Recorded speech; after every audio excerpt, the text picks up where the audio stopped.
Nako, nagkanda utal-utal itong bulol-bulol itong si Erich dito sa tanong ni Vicky Morales, no? At dito kay Senator Marcoleta, talagang may panibagong trap talagang ilalatag sa kanila, no? Dahil alam naman natin, di ba? Isang araw na lang, di ba? Talagang kumagat sila sa mismong pain nila Cayetano at Marcoleta. Lowest rank si Senator Marcoleta, ha?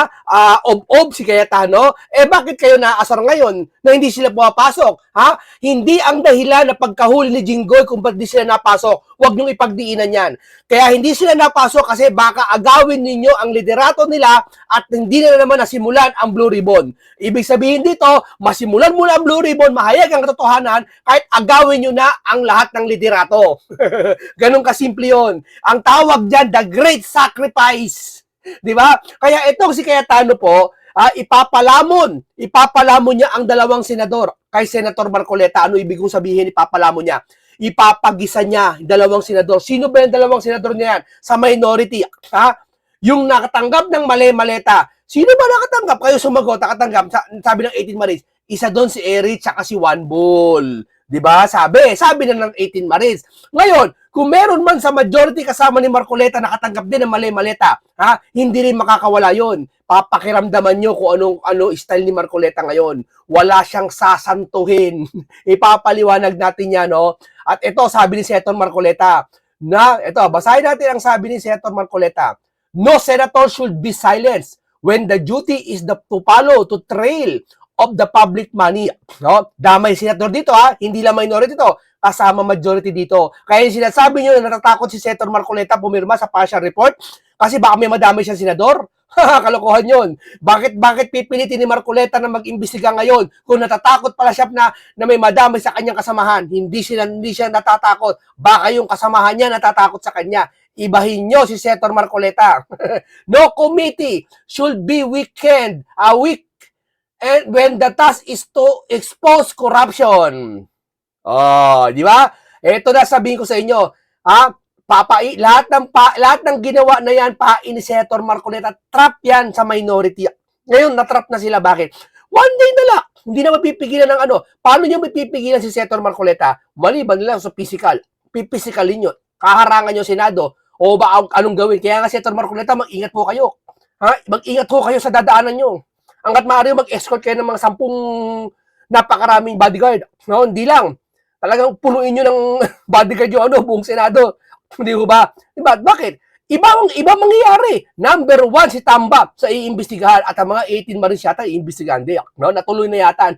No? Dito talaga magkakagulatan, magkakanginigan ng laman, magkakaungkatan. No? Hindi nila kaya itong pigilan. Natataranta sila, ikot sila, halos mabuwang-buwang na ang kanilang utak. Kakaisip ng paraan, kakapakiusap kay Cayetano na pumasok. Bakit? Alam nila kasi pag pumasok si Cayetano, may mapapalitan leadership. No? May na-pressure na ata sa majority nila. Kaya yung na-pressure sa majority nila, alam ni Marcoleta kung sino yon. At yung na-pressure ngayon sa majority nila, yung Judas. Kung sino man yung Judas sa majority nila, ha? Idadamay ni Senator Marcoleta bukas. Ganun kasimple lang yon. Alam ni Senator Marcoleta kung sino naghuhudas sa kanila. Matagal niya na sinabi yan na may Judas sa kanila at talaga baka lumipat kasi ganun. Hindi magsasalita si Rapi Tulfo ng ganung kalakas. Napainggan nyo, sabi ni Rapi Tulfo, kung talaga matapang ka, Cayetano, pumasok ka. Ibig sabihin, malakas ang loob nila na talaga may maghuhudas sa hanay ni Cayetano ngayon. At alam na ni Cayetano yun, alam ni Marcoleta yun, pag pumasok sila, baka makudita sila. Kaya sa Blue Ribbon hearing, hindi natin alam, baka makudita sila, pero maimbitahan, ituloy lahat, baka walang makapigil. Hindi natin alam yan. No, diyan malalaman talaga ayaw nila magpaimbestiga. Tarantan-taranta lahat sila. No, ito, pakinggan nyo itong pagbasdan nyo, ha, pakiramdaman nyo itong si Erich, ha. Pakiramdaman nyo to kung ano pinagsasabi nito dito sa kay Ma'am Vicky. Buti na lang matalino tanong ni Ma'am Vicky. Ma'am Vicky, salamat sa iyo. Napakatalino ng tanong mo. Si Senate President Alan Peter Cayetano. For the sake of discussion po, no, halimbawa pumayag siya, paano kaya pipiliin ang kanyang kapalit? Kasi 11 paano pipiliin ang kanyang kapalit? Paano? Kayo sa minority, 11 na lang din po sila sa majority na pwedeng bumoto dahil wala nga po sina Senador De La Rosa at Estrada. Paano kaya ito? Di kanya-kanya po, ika nga, ika nga, yung grupo niya, mamili po sila, tapos sasabihin nila, mag-nominate.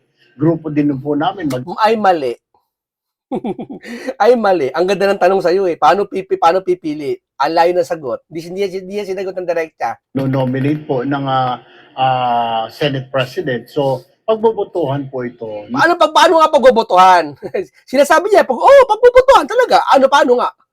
ng body. Mas maganda po yung gano'n na mag-resign na lang po siya dahil sa ngayon po, lumalabas Paano nga yung tanong? Hindi mag-resign muna siya. Iniba mo, tinanong mo sa usapan, sir eh. Paano nga? Hindi niya sinagot ang tanong. Uulitin ni Ma'am Vicky yan, tingnan nyo. para po siyang kapitoko. Laman naman po siyang ginagawang trabaho. At saka nakita naman po natin sa report po ninyo, napakaganda po ng inyong research.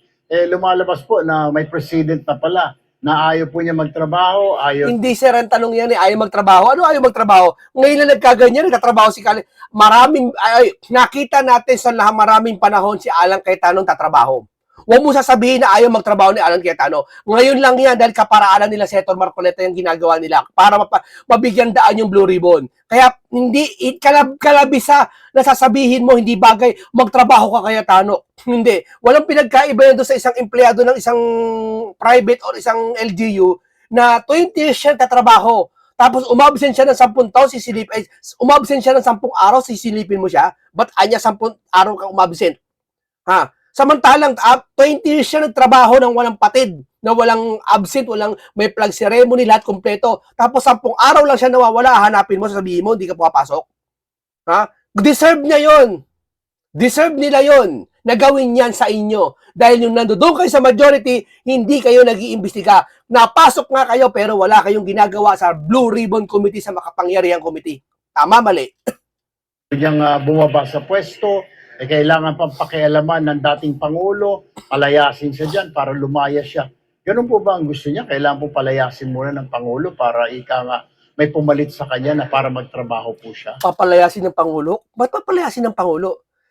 Anong kinalaman ng executive branch dyan sa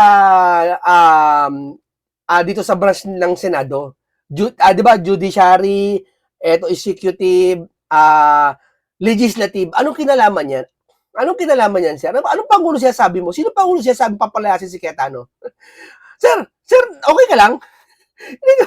Sir, may kanya-kanyang branch yan, sir. Ano ba? Una, hindi mo tanong yung sagot ni Vicky. Hindi yan sagot yung tanong ni Vicky. Paano pagbobotohan? Pangalawa, itong sabi mo, baka palayasin ng Pangulo. Ano meron, sir? Hindi niya ako senador, alam ko eh. Hindi, baka opinion niya yan. Go. Senator Tulfo, balikan po natin yung tanong ko po kanina. Balikan natin yung tanong ko po kanina. Kaya binalikan kasi hindi nasagot. Ikaw naman, sir? Ayan, sagutin mo. Kung let's say 11-11 na nga, minority 11-11 na nga, at majority, sino po ang mananaig? Kung let's say pipili po. Sabihin mo lang, sir, kung di mo kaya sagutin. Napakasimpleng tanong yan, sir. Ako, alam ko sagot, di ko sasabihin. Baka makakaroon idea sa inyo eh. Baka magkaroon idea ko paano papatalsik. Alam ko paano mapatalsik si Cayetano. Kayo ng bagong Senate President.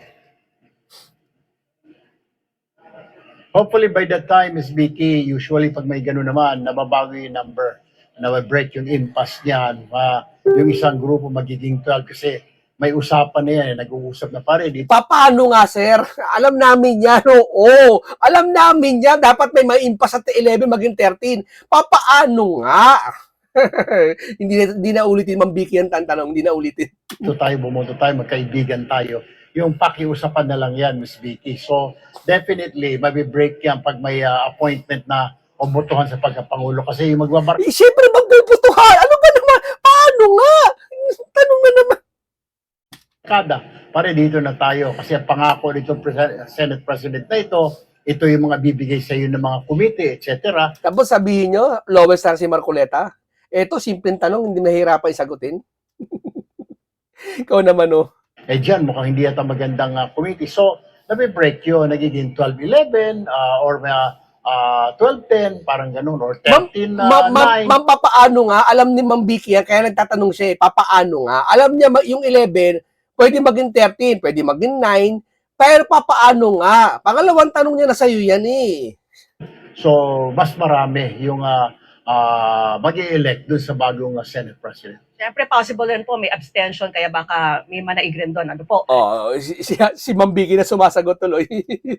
Pero ang tanong ko po, sino po ang ipapalit nyo sa pwesto kung sakasakali po? O, sino ipapalit mo? Ayan, madali na lang siyempre tanungin yan. Madali na lang sagutin yan. Kami po, ang amin po inonominate is si Sherwin Gatchalian. Hindi ko po alam sa kanilang, sa kabila po kung sino po inonominate nila. So, bahala na po ang pagbubutuhan natin sa araw po na yun. Kung bumaba man siya, kung tatablan po ng hiya si Senate President Cayetano. Bakit na mababa, sir? Bakit bababa? Anong kasalang ginawa ni Cayetano? Hindi lang pumasok, nagkakaganyan na kayo? Anong rason ba't nagkakaganyan kayo? Hindi lang pumasok yung ibang senador? Nagkakaganyan kayo. Yung hindi nag-iimbestiga yung si Pinky ng Blue Ribbon, ayaw magpatawag, di kayo nagkakaganyan. Ha? Halos katumbas na ng ginawa ni Pinky yan eh. Ngayon kayo hindi napasok dahil diskarte nila yon. Wala tayong magagawa. Mali yun, oo. Mali ginagawa ng majority. Pero diskarte yun para yung Blue Ribbon mapagbigyan eh. Diba? Kasi may huda sa may huda sa majority. Ako naamoy ko may huda sa majority. Ayoko banggitin. Pero alam ko meron. May impormasyon ako. Diba? Galing sa chismoso. Diba? Uhudas ka lang, Marcoleta. Ngayon, pag pumasok sila, baka mahuda sila. Mas maganda na mag-Blue Ribbon muna. Diba? Maganda po kung tablan mo siya ng hiya. O kaya dalawin siya ng anghel ngayong gabi sa kanyang pagtulog at sabihin na bumaba na siya sa pwesto alang-alang sa mga Pilipino. Hindi, malay nyo talaga, wala talagang kudit ang mangyayari. Kulang kasi sa numero, maaaring yung hudas na yon nag-iisip yon. Nahihiya na yon kung malas ka lang, Marcoleta. No? Mahiya ka naman. Bakit? Biruin mo, nagsakripisyo si Bato na magpakita dyan, tapos taong bayan ay gusto maimbestigahan ng flood control. Dahil sa'yo hindi maimbestigahan, dahil sila magpapalit na naman ng Blue Ribbon. Di ba? Miss Vicky. May possibility kaya na mangyari po ito? Nabababa siya sa pwesto, sa tingin niyo po? Wala po ako nakita. Tignan po ninyo yung napakaganda pong report ninyo. Pinapanood ko po. Ginawa niya na po ito sa Kongreso. Pinadlock niya pa po yung Kongreso. So, paano na lamang ho ito? Baka gawin niya rin ho dito. Tapos may nakita po ako, may daladala siyang logo.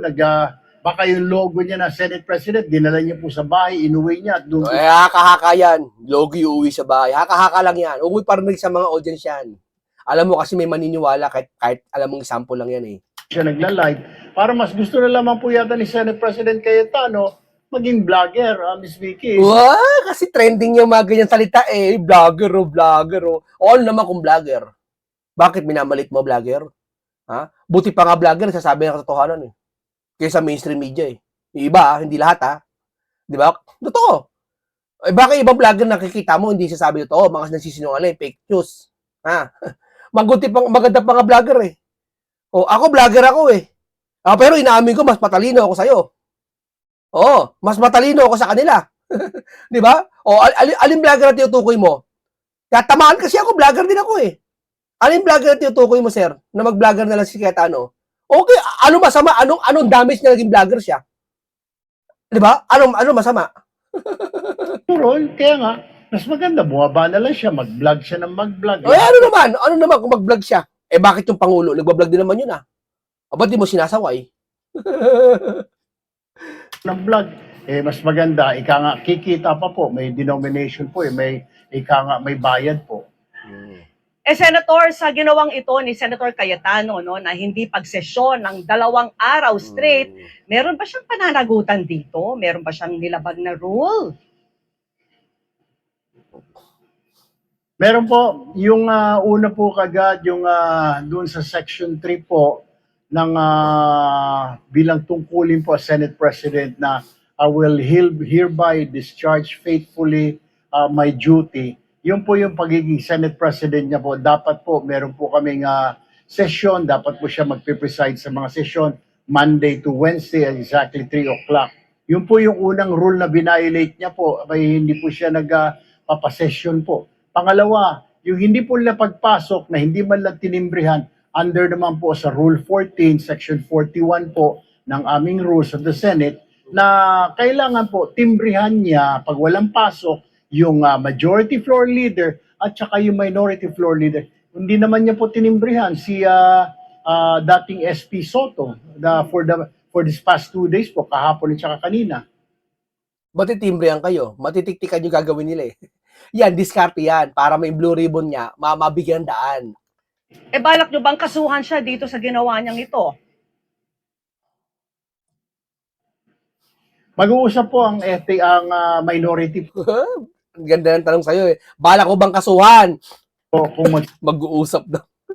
magsasampa po ng kaso. Pero dapat po manggagaling po yan sa mga kababayan po natin, hindi po sa amin. Kung may kababayan po tayo na gusto pong sampahan po siya ng kaso, open po yun, i-file po nila sa ethics committee po namin. Ang problema lamang po dyan, miyembro po siya ng ethics committee. Siguro maganda po, wag na muna, pass muna siya, wag na muna siyang umupo dyan sa committee hearings ng ethics po namin.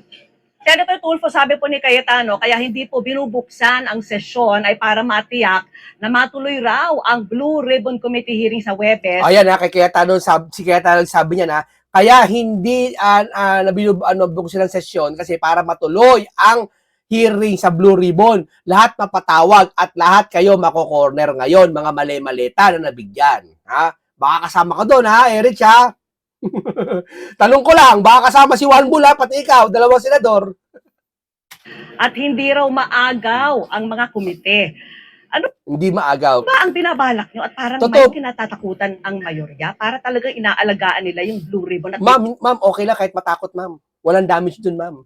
Ang minsan ang pagkatakot, ma'am, siya minsan nagpo-protection sa'yo. Ang isang takot, ma'am, isang gawa ng Panginoon Diyos yan sa'yo para defense mechanism mo, ma'am. Tatandaan mo, ma'am. Halimbawa, nasa building ka, no? Ikaw ba pag nasa building ka, takot ka? Oy, takot ka. Ay, duwag, takot. Ako tignan mo, hindi ako takot, hindi ako nalulula. Eh di siya nalula, nadulas siya. Ayun, nalaglag sa building. Eh yung taon takot, dumungaw sa building, dudungaw pa lang eh. Nanginginig na kampanya eh. Umatras siya, hindi siya madulas. Hindi nakaapak na madulas doon. Oh, hindi siya na-disgrasya. Mabuti na yung takot. Di ba? Takot, di ba? Magkasakit, takot magpa-check up eh. Ingat na ingat siya eh. Kumakain talaga ng hindi bawal eh. Di ba? Eh, samantalang hindi takot magpa-check up eh. Talagang kain ng kung ano-ano maalat eh. O, di ba? Napapahamak eh. Yung takot, ma'am, ibinigay ng Panginoon yan. Ibinigay sa atin yan para defense mechanism natin. Kaya ang pagiging takot, hindi yan pagiging duwag. Ha? Sila lang may sabi niyan. Si Rapi, ang sabi niya, Cayetano, kung talaga matapang ka, pumasok ka. Sipin mo, ano yung bata? Ha? Bakit? Sa pagiging matapang, bakit pumasok ka, papapatunayan mo maging matapang ka? Hindi ko. Kahit sa science, kahit sa Bible, ang pagiging matapang, ha? Yung ginagampanan niya, tungkulin niya. Ginagampanan ni Cayetano, tungkulin niya. Ha? Anong katunayan?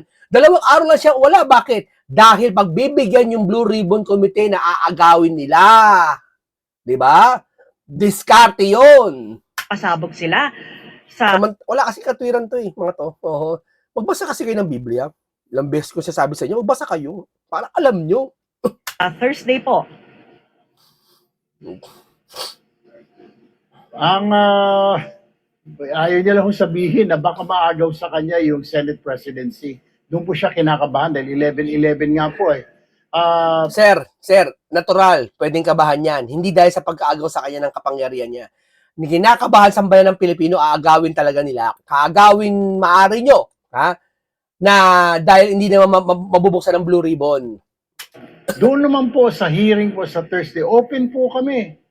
Mag-imbita lang ho siya. Darating po yung mga ilang miyembro po ng minority. Oo, talaga. Open kayo. Talaga open kayo. Yung kayo mismo, ikaw may hawak ng co-chairman ng Blue Ribbon nakaraan eh, kay Pinky. Hawak nyo na ang bit eh. Binitawan nyo pa eh. Asa na? Ba't di kayo nag-iimbestiga nun? Tapos yung open kayo?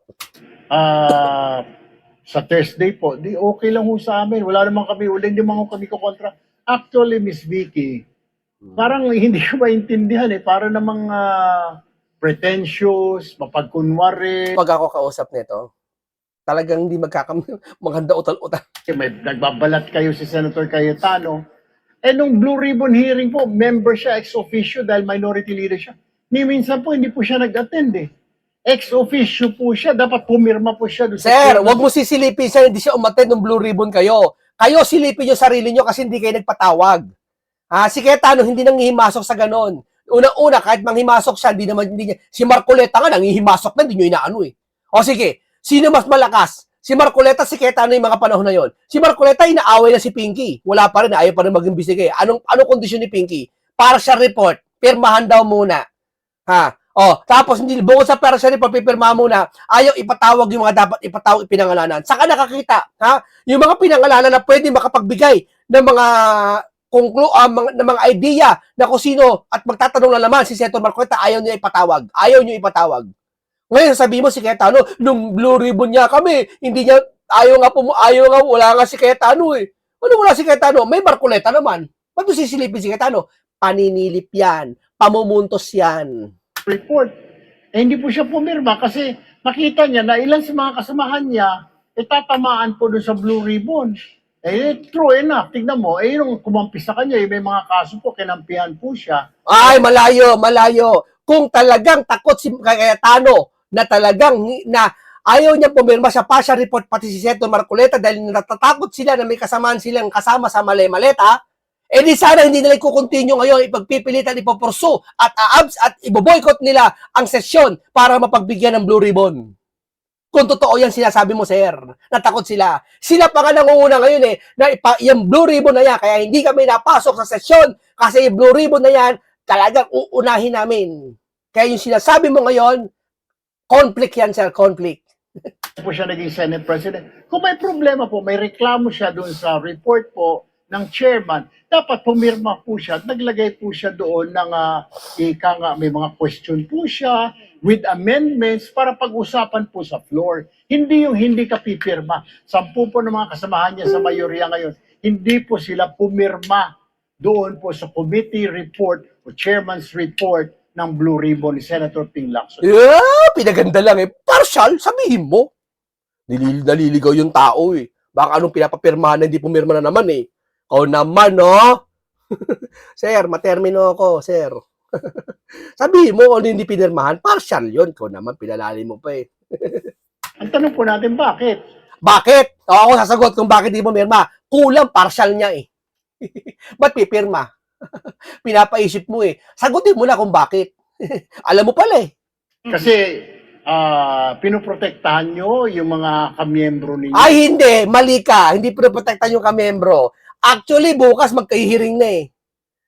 At sa hearing na yon, masasabi ng 18 Marine, kahit na sa majority nila, ng nakikita kay Marcoleta, may mababanggit sa kanila doon. Okay lang yun. Kung pinoproteksyon pala nila Marcoleta na huwag mabanggit ang mga majority nila, di sana huwag nila ipapatawag ng lahat. Kasama si 18 Marine at Martin. Hindi po tama yun, di po ba? Dapat po kung mga ibang... Alam, sir, vlogger yan ha. Alam namin yan. Ewan ko, bakit di mo alam yan? Alam mo yan, alam namin. Otoridad, pag nagkasala, example na lang po, police, di ba? Nagkasala, sasabihin, kabaro niya yan, poprotektahan niya yan. Ganun din pala ho dito. Ayaw niyo pirmahan yung report dahil tatamaan yung ilang kasama natin. Ay, mali. Hindi yung ganun. Sinabi na kasi kaya hindi pinirma kasi kulang. Kulang. Kau naman, no? Unfair naman po yun. Bakit tatamaan? Unfair. Unfair yung hindi na pangalanan ng maraming tao. 18 Marine sila, Diskaya, nila Gutesa, na pangalanan kung sino. Si Saldico nagpangalan na rin. Tapos wala doon sa partial report. Yun ang unfair. Tapos, hindi pa na pangalanan, ayaw pa ipatawag. Interparliamentary ko si courtesy kay Tamba. Yun ang unfair, sir. Pero may balak ba talagang agawin yung Blue Ribbon Committee sa kanila? Balak do agawin. Wala po, ma'am. Wala po. Oo, wala po, ma'am. Wala kaming balak agawin ng Blue Ribbon Committee. Pero yung nakaraan, kinudita namin si Marcoleta, saka si Jesus Cordero. Kami ngayon naging Blue Ribbon ni Pinky. Wala daw balak agawin, pero kayo naging Blue Ribbon nakaraan. Kaming numero ho 11 lang ho. Sir, ang tanong sa'yo kung may balak kang agawin yung Blue Ribbon. Hindi tanong sa'yo kung mayroon kayong numero. Kami, kailangan ho namin 12, 13 po lalo na yung Senate presidency. Anong kinakatakot niya? Sir, ang tanong sa'yo kung agawin yung Blue Ribbon. Wag mong i-ilay, sir. Sabi, habang wala po kaming number, 11 lang po kami, Senator or Speaker, Sir, ang tanong sa'yo, kung aagawin niyo ba yung Blue Ribbon? Senate President Cayetano, safe ka na. Ang hindi na tanong, hindi nasagot yung tanong eh. Aagawin niyo yung Blue Ribbon, sir, o hindi? Eto po, parang may patutsada rin sa Manurya si Cayetano kanina. In the same way daw na nag-walk out kayo last week para mapigil yung pag-ambyenda sa rules on teleconferencing, ginagawa rin daw nila ito para maprotektahan ang trabaho ng mga komite. Magkapareho nga ba ang dalawang yon, yung walk out at yung hindi pagsasagawa ng sesyon? May pinakaiba po, Miss Vicky. Tama po yun. Pareho po, pinoprotektahan. Pero yung walkout po ng minority, pinoprotektahan po yung rules. Dahil ayaw pong sundin ni Senate President Cayetano at saka ni Marcoleta. Ayaw po nilang yung kanilang pinapasok na 41C na pwede ang video conferencing sa voting. Wala naman masama kahit may video conference eh. Ba't ayaw nyo? Wala? Walang damage. Isipin nyo, laliman nyo. Ang katwiran nila, kaya ayaw nila, paano naman yung mga pintor? Paano naman yung mga tao na gusto nyo, kayo, senador kayo, pasahod ng bayan, gusto naka-aircon, naka-video streaming pa. Pumasok kayo, senador kayo. Why? Pa-islang-islang pa. At pag-attend ng session, di na kailangan pumasok. Yung po tinutulan namin, na sinabi natin, sa minor, pag-usapan natin dito, let's deliberate, let's discuss this section. Ayaw po. Gusto na pagbutuhan kagad. Kasi nakita po nila, labang sila eh. I think they were 11 at that time, tapos 9 lang ho kami. Talo ho talaga kami. Kaya hindi ho kami pumayag. Pinipilit nila na, no, let's do this. Kaya nag-walk out po kami. Sa kanila naman po, ano hong proteksyon? Pinoprotektahan po nila yung kanilang kasama na nahuli na, parang binoboykot nila. Sir, hindi po na protection yan, sir. Doon sa pagiging video conference na gusto yung emosyon ni Marcoleta, hindi pa protection yun, sir. Karapatan ng isang senador yun na makaboto pa rin. Walang protection na mangyayari doon. Parang protesta po yun. Pinoprotektahan po nila para hindi na siguro maulit kung may mga mahuli pa in the very near future na mga miyembro ng mayorya para hindi sila mabawasan. Ay, hindi. Sabi mo lang yan. Hindi. Kaya sila hindi po natin na session ngayon kasi para hindi mapalitan ang chairmanship. Dapat hindi po ganon. Tapos, huwag pong isisi sa minority na tinatakot. Wala po kaming kapangyarihan, Miss Vicky, na manakot kasi hindi naman po namin hawak ang sandigan. Lalong hindi naman namin hawak ang ombudsman. We do not have the power to execute. Wala kayong kapangyarihan manakot? Ano yung sinabi ng kapatid mo? Na kung hindi ka pumasok pumasok ka, kung matapang ka. Ano yun? Anong klaseng salita yun? Daming butas, no? What? Ang tao lang sasabi ng totoo, walang butas. Warrant of arrest para sa kanila? Wala po yun eh. Oh, yes. Kinakausap namin. Oh, sumalim na kayo dito sa amin. Ganon din naman po sila, Miss Vicky. May kinakausap silang 4 sa amin. Apat. Tignan mo, 4. Ang tindi kinamang 4. 2 lang kinakausap nila, hindi 4. Sumanib sa kanila. Sino yung 4 po? Nagulat si Vicky. Sino yung 4 na yun? Alam kasi 2 lang eh. Sino yung 4 na yun? Tignan mo ako paano yung lusutan ha. Nila, very konti lang po yung difference. Sino po yung 4 na kinakausap? Sino po yung 4 na kinakausap mula po sa inyo? Sino yung 4 na kinakausap? Nautal. Sa minority po. Siyempre sa minority! Ito po, sa minority po, kinakausap po nila, Utal. gusto po nila na lumipat po si Senator Lapid. Tama yan. Tama. Galing. Senator Lapid. Sino pa? Si Senator JV. Tama yan. Senator JB. Sino pa? Kami pong magkapatid na Tulfo Brothers. Talaga?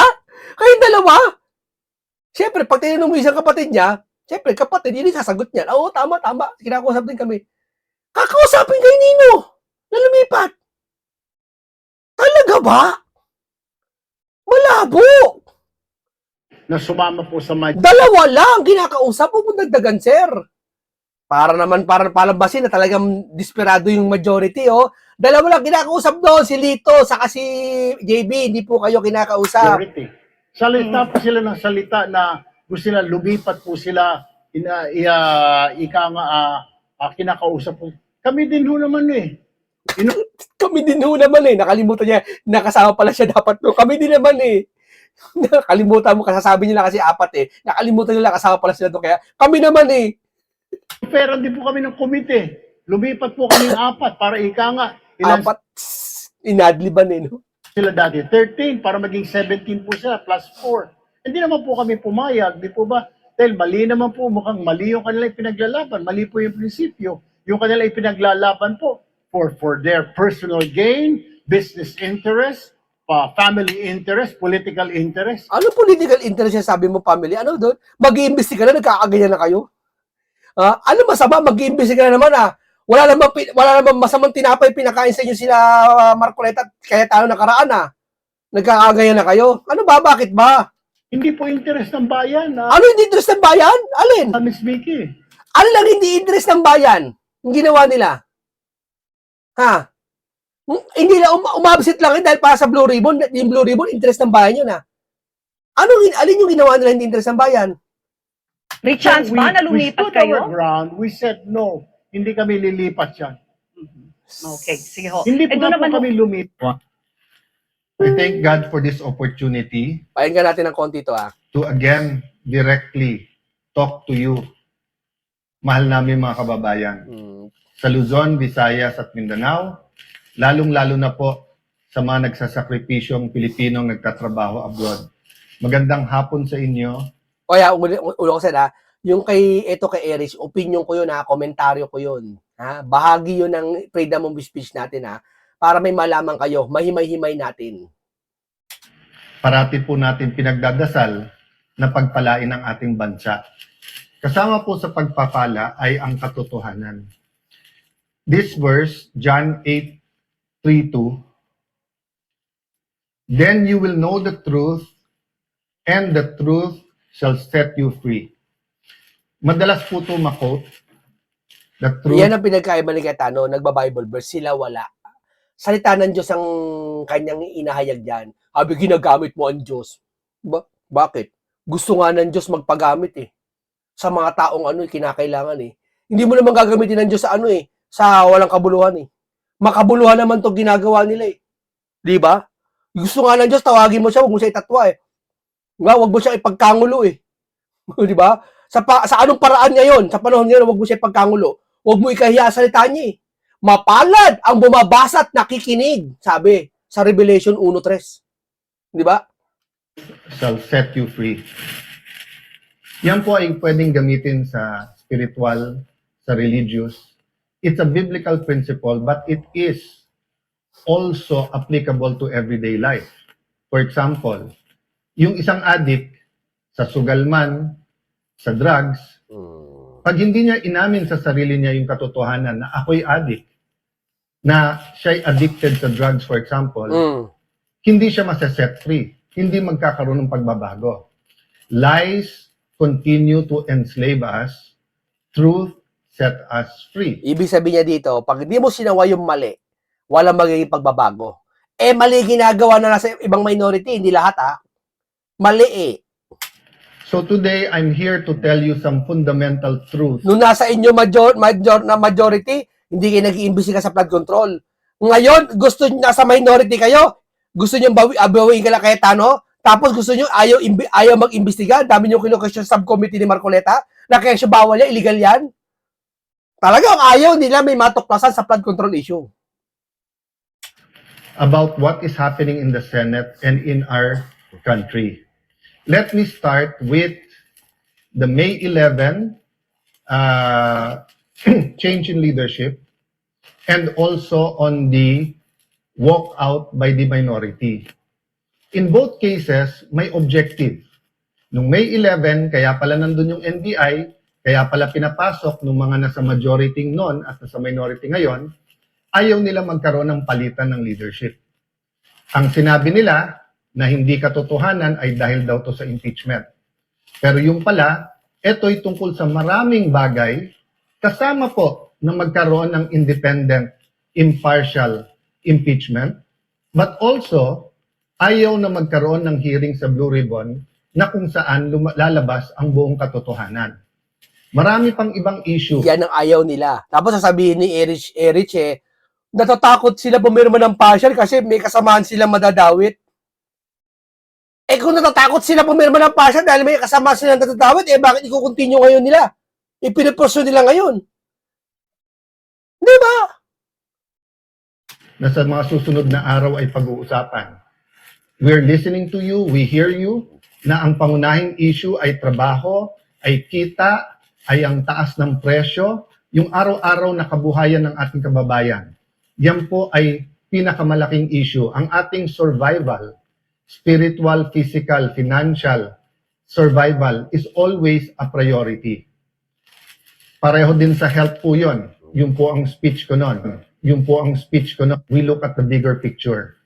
Pero tignan nyo po, para siguraduhin na mapagsilbihan kayo ng bagong majority, we want to make sure that kahit anong gawin ng outside forces, maging administrasyon o yung 11, nandyan yung 13 or at the very least 12.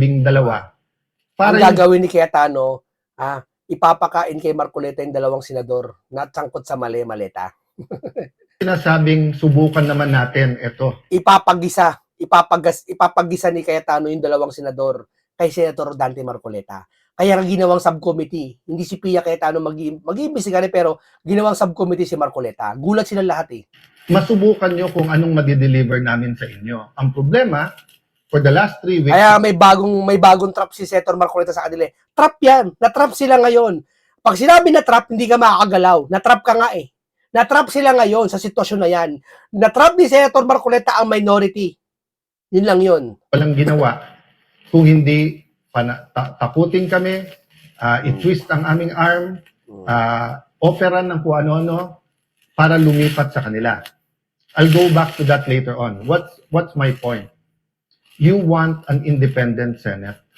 Our Constitution provides for the separation of power. Bakit separate? Because they are interdependent, but they are independent.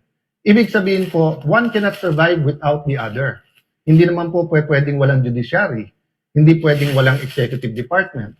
Pero hindi naman po pwede po na executive department lang at puppets lang po ang nasa judiciary or in this case, the legislature. So nung nag-walk out po sila, ano sabi nila? Na utakan ang majority, na gamit ang rules ng minority. Ang sabi nila, master ang play ni Senator Tito Sotto dahil alam niya yung rules. Ayaw po nila na magkaroon ng online dahil sa bibig na rin nilang nanggaling. Sabi nga nila, ang isda sa bibig nang gagaling. So one bull, nahuli ka sa bibig mo. Nahuli ka, sabi ni Cayetano, nahuli ka sa bibig. Isda, nahuhuli sa bibig. May ipukulong daw. Bakit nila alam yung timing sa kulong?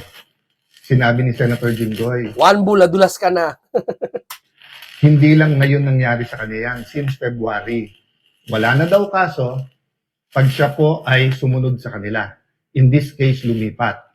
So sabi ni Senator Jinggoy, sa susunod na kabanata na lang, sasabihin niya po or sa kanya niya sasabihin kung ano ebidensya niya kung sino-sino.